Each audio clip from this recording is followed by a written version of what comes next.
Good morning, Fort McMurray, Wood Buffalo, and the rest of the world. You've tuned in to the Mac City Morning Show.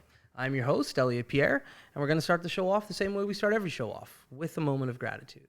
I know you could be doing a million other things with your time, so the fact that you choose to spend it with us truly does mean the world to me. So thank you. On that note, Tanner.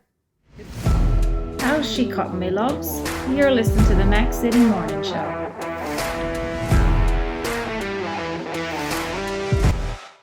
And we are back. All right, I'm excited about today's guest because, as per usual, he is a complete stranger to me. Got to thank Kate Souvet for hooking us up at her shop last week. But don't know this gentleman. We're going to learn about him today, so I'm really excited. As you know, I don't introduce my guests because they can do that better than I can. So on that note, sir, can you tell everybody who you are and what you're all about? Sure, thank you. My name is Justin Dollimont. I am the first and only block therapy instructor in Fort McMurray in northern Alberta. And I combine block therapy with my background in holistic nutrition and body-mind nutrition to give my clients a very unique experience of health. Okay, so what is block therapy right off the get-go? Fair enough. So block therapy is, in my opinion, the simplest, most effective form of self-care bodywork in the world. Okay. So basically, just imagine, if you would, we took the top benefits of some of our best modalities: massage, yoga, chiro, physio, meditation, breath work, various forms of exercise, and we made those benefits accessible to anybody, any time of the day, regardless of where you were in the world, regardless of health status, regardless of age or physical ability. Okay. And we empower people to become their own healthcare advocates so that they could function, feel, and look their best. Right. In a very big nutshell, that's what block therapy is. Okay, cool. Okay, so I have a little bit of background in a little bit of what you spoke about.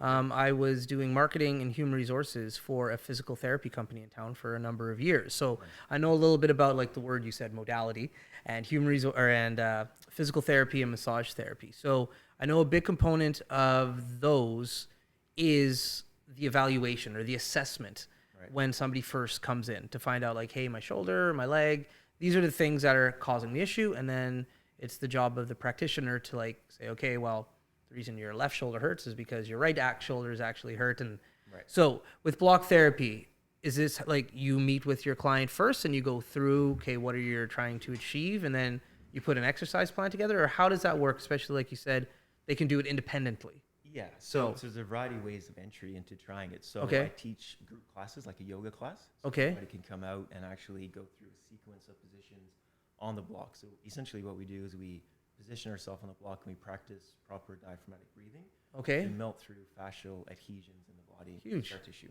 Right.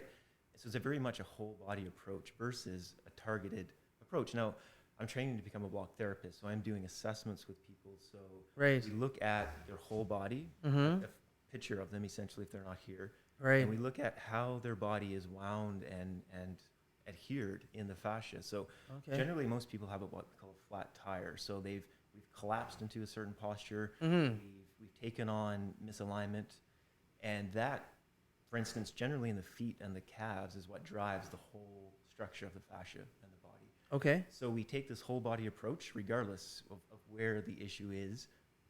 We do keep that in mind, of course. So we do target certain areas and look at the cause sites versus the pain sites. Yeah. But it's a very much a whole body approach, and people can learn it for themselves, or they can come see somebody like myself and get more guided, specific instruction. Very cool. Yeah. So how did you stumble along this therapy? Yeah, block therapy. So I studied.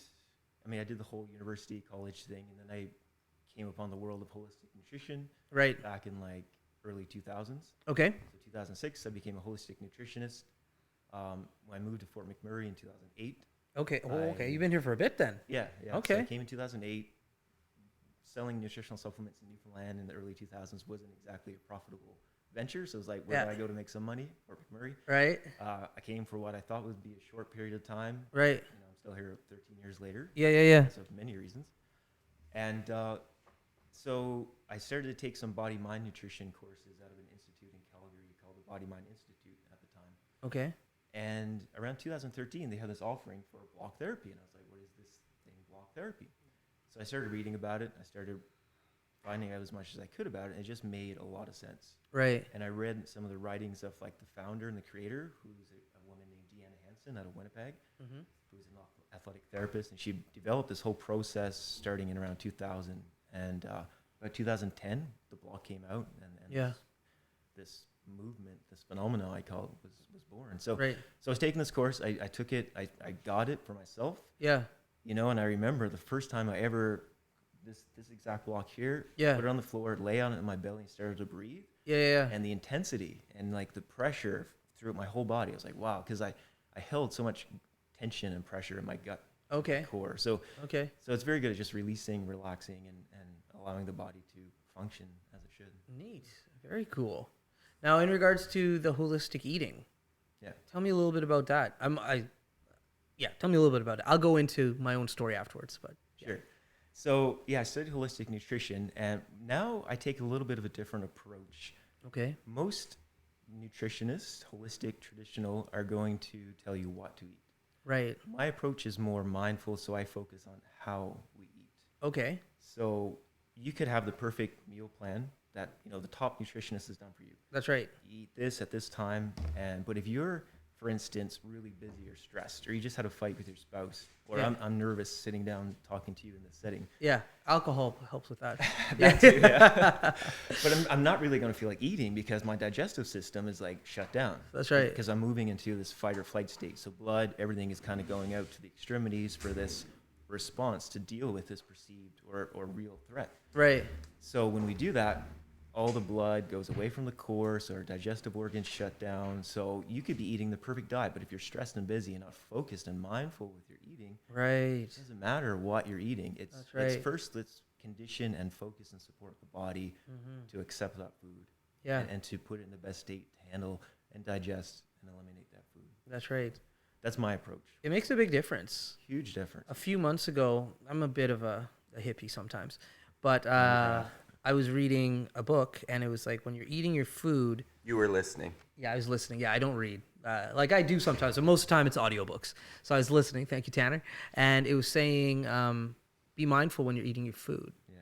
Say thank you for your food. Don't watch TV. Don't be texting. Just like enjoy the experience of eating your food, even if it's junk food. Yeah. No matter what you're eating, and like, once again, kind of hippie-ish, even if it's junk food, it's good for you if you thank the food and you eat it and you're mindful. Your body will absorb it and accept it better, you know? So definitely that makes a lot of sense. If you're like stressed out or if you're nervous, your body's going to absorb that differently. Totally. Yeah, so I agree with that. What put you on this track? So you went to university and college. What were you taking initially when you went in? I got an honors degree in environmental science. Okay. And then I went back to college and got an advanced diploma in marine geomatics. So then I went to work offshore in the Gulf of Mexico. Okay, cool. Offshore surveying on like boats and rigs and stuff like that. Yeah. Then it was a friend of mine from home who I went to college with, and he came across this nutritional supplement, these glyconutrients. So this line of saccharides, essentially. Yeah. I just started to dive into nutrition. I started reading, and I was like, up to that point, you know, I was very much just a believer in if you're going to get sick, you're going to go to a mainstream doctor, and that's the best. That's right. To do. Yeah. Maybe I think a little differently than that these days. Yeah. But of course, they still have their value. That's right. 100%. But I was like, it is a combination, right? And it's making the most of what we have available to us. That's right. But I just discovered like this whole world of nutrition, and we can actually essentially heal ourselves and become our own healers. And that was just, to me, that was just the best thing ever. And so then it's just been this continual learning and exploration for myself. And neat. Yeah, it's a great thing. That's awesome, man. So where's home for you? Where do you start out? I'm from small town Newfoundland. What town? What small town Newfoundland? Milltown, Beta-Sparrow. Okay. Where's that in Newfoundland? What's that close to? Nothing. Yeah. So actually, it's if you're in central Newfoundland, like on the TCH around just east of, say, Grand Falls. Yes. If you go south, right through the center of the island down to the coast, right in the center. Okay. Right down the coast, that's where Beta-Sparrow is. Oh, okay. The coast of Bays. Neat. Okay, I've spent a lot of time in Newfoundland, but not where you live. Yeah, you got to make a point to go there. You don't just pass through. Yeah. It's kind of the end of the road. How many? What's like? Not exact number. What's the population? What you grew up with? Like, is it a hamlet? Is like they have all weird names for small places. Yeah, so we're from the Bay, we call it, and it's Bay d'Espoir. So it's a combination of St. Albans, St. Joseph's School, Milltown, Head Bay d'Espoir, Con River. Okay. I'm from Milltown. Yeah. We had for 3 schools in all those communities. Yeah. My community, maybe a couple thousand people. Go to St. Albans, 3 or 4, 5,000 people max. Oh, cool. So very small. So you knew your neighbors. Oh, totally. Yeah, and anybody from a different town, Yes. maybe down the road. That's cool. Yeah, it's a beautiful spot to grow up. Like, it's Newfoundland, the Rock. We think it's quite barren, but this area was founded on Milltown, like for sawmills. Right. Surrounded in forestry. Okay. So lots of wood, lots of fjords. So the bay itself we're actually 26 miles inland from the ocean, but we're right on the water. Oh. So it's this big fjord that goes way inland, and we're actually freshwater because we have the largest hydro plant. So on the island. Yeah. And so the bay, of course, is originally salt water, but we've got this freshwater estuary now. Yeah, So yeah. A lot of aquaculture and things like that there. Cool. Yeah. So from time to time, do you, like, I had a different career prior to doing what I do now, and obviously you did as well. Yeah. Do you think about that sometimes? Is it something that you still get to utilize, that skill set, or you're totally like, that was back in the day and now I do this? Well, yeah, the offshore surveying only lasted about a year.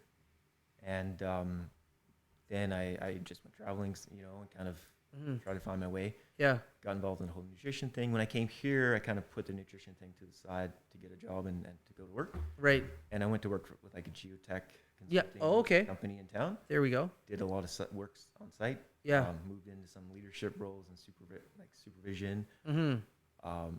Actually left and went traveling for 6 months in South America again. Nice. And then came back, went back to the same company, and got into HSE. So I ended up, up until last summer, I was the supervisor for HSE for my company. And then a little bit of another side note, I also am really into like gardening and permaculture. Oh, okay. So I was taking my second permaculture design course. Yeah. And we live in a condo, and I had to do a project. And I was like, where can we, I don't have land, I can't, garden. Mm-hmm. But I looked at our property. We actually had a lot of unused space. So I started to design this community garden for our condo. Cool. Yeah, and it actually worked out. We actually did it, and it's it's awesome. It's rolling now. It's nice. But, very nice. That kind of got me spurred on thinking. With the whole COVID thing, I was like, life's only we only got so much time. That's right. And if you're not doing what you really want to do, when are you going to pursue it? What's really valuable? Yeah. So, Yeah. between permaculture and then really putting some time to become an instructor in block therapy, bringing back my whole holistic background and kind of tying it all together, I just went for it. And there you go, man. ended up here today. That's a good takeaway from COVID. Yeah. That's a good takeaway. Yeah. All right, we're at the part of the show called the Mac City Minute. This is Tanner's segment. Okay. He's going to ask you some questions. I have no idea what he's going to ask you, so I wish you the best of luck. Tanner, hit him with the Mac City Minute. Alrighty, question number 1. What is your most memorable meal you tried in your travels outside Canada? Let's say guinea pig. All right, Peru, that's like a delicacy. Nice. So we'll say guinea pig. Yeah. Question number 2. What is your favorite thing you've learned from your time around the block? How easy it is to be healthy and feel good. Question number 3. What is your favorite thing about working with people's health? It's showing them they can empower themselves and become their own healthcare advocates, and it's again easier than they might think.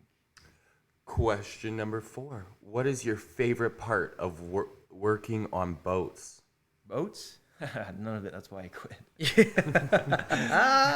Maybe the food, actually, and just the excess of food that you always had access to. And I bet it was fresh. Yeah. And your final question, what is the most interesting thing you've learned about the human body? The fascia system.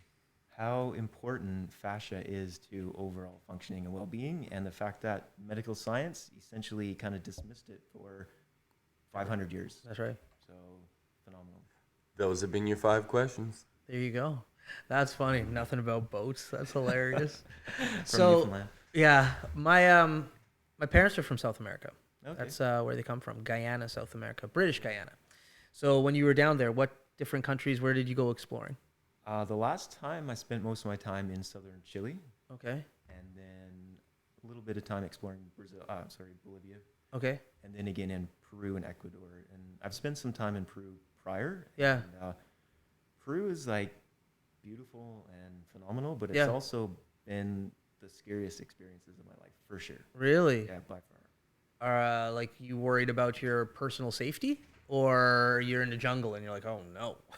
Combination of stuff. Yeah. Not personal safety from someone else, Yeah. but crazy bus rides in the mountains. That's right. That seemed to never end. Mm-hmm. That's terrifying to me Yeah. because you have no control and you're just looking down this cliff into this river, Yeah. 400 meters down. That's right. And then, of course, if you got into more exploration of the inner world with plant medicine, That's right. that's a very deep and can be sometimes quite terrifying Yeah. experience, especially if you're not prepared for that experience. That's right. Okay. Yeah, Very pretty cool. interesting experience. That's awesome. Yeah, it's one thing when I love to travel, and I've been to a number of third world countries. And how they view safety in regards to the road and other components of day-to-day living is very, very different from how we look at things in North America. So I remember as a child always just being like, "Are you sure we should do this, Mom and Dad? This seems extremely sketchy." And they're like, "No, don't worry, it'll be fine." And you're like, "All right." But in the back of your mind, you're like, "This is a coin flip." Do you still go back or visit? Or I haven't been back in a number of years since I was in my late teens to where my parents are from. But I do often go to like different Caribbean islands and whatnot, and do. I love to travel, and I love like Central and South America. What I'm really excited about now that COVID is kind of sort of over. I don't know how we want to call it, but I really do have like a bucket list of places over in Europe that I'm super excited to potentially go see. I've done like just a little bit of traveling to Europe, not as much as I should have. So that was my takeaway from COVID. Get on a plane. yeah, explore for sure. Yeah, that's right. I kind of feel, when COVID hit, depending on who knew the end point or when it was ending, but Yeah, having a little bit of confidence, at least I got a chance to explore somewhat. that's right. That's We'll right. see where it goes from here. Cool. All right, man. Well, that's the end of our show. We keep it kind of tight, 20 minutes-ish. So I want to thank you very much for coming. The one thing that is the honest truth is I'd love to have you back again. And I tell a lot of guests this, and more often than not nowadays, they take me up on it. This is a forum that any time you want to come to talk about anything, maybe what you're doing professionally or personally, or you just want to come and hang out and BS with myself and Tanner, please feel free to come back and hang out. Thank you. Sweet. All right. Now everybody gets a shameless shout out before they leave. So this is your time to shine. Who do you want to talk to? What do you want to promote? It's all you. People that are looking to feel better and have a different experience of health, you can check me out at thezenbelly.com. And I have some free resources on there in terms of mindful eating and what I look at as some foundational pieces to health. And come check us out in a group block therapy class and feel what this is all about. Cool. So outside of your website, do you have any platforms that they can follow you on as well? Instagram, The Zen Belly, and Facebook at The Zen Belly. There we go. Perfect. Sweet. All right. Well, Fort McMurray, Wood Buffalo, and the rest of the world, thank you very much. That's been another episode of the Mac City Morning Show. Once again, thank you so much for tuning in. It really does mean the world to me. Hopefully you're having a great day, and we'll see you tomorrow. Peace.